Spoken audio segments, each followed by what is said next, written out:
আগন্তুক 3 ঘণ্টালৈ সাৱধান 9খন জিলাৰ জনসাধাৰণ।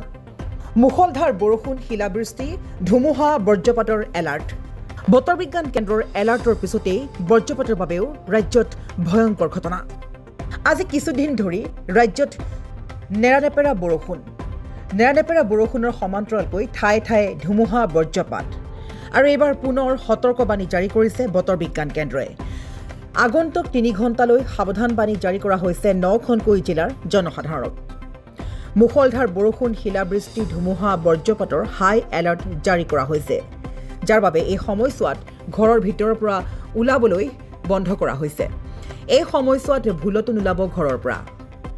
তাৰ ভিতৰত কোন কোন ঠাইৰ নাম উল্লেখ কৰা হৈছে: বৰপেটা, বঙাইগাঁও, কাছাৰ, গোৱালপাৰা, হাইলাকান্দি, কামৰূপ, বৰপেটা, কামৰূপ মেট্ৰ', মৰিগাঁও আৰু নলবাৰীলৈ এলাৰ্ট জাৰি কৰিছে বতৰ বিজ্ঞান কেন্দ্ৰই।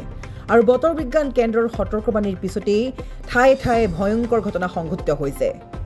খবৰ অনুসৰি বাক্সাৰ শালবাৰীতে বজ্ৰপাত পৰি আহত হৈছে এজন লোক। বজ্ৰপাতত নষ্ট হৈছে কেইবাটাও পৰিয়ালৰ বিদ্যুতৰ সামগ্ৰী।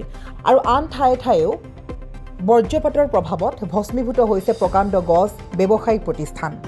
বজ্ৰপাত পৰি নিহত হৈছে গাহৰি পোৱালি। উদ্যমিতা আঁচনি ধনেৰে এগৰাকী মহিলাই ক্ৰয় কৰিছিল 2টা গাহৰি, আৰু সেই গাহৰিকেইটাও অৱশেষত জানিব পৰা মতে নিহত হয় বজ্ৰপাত পৰি।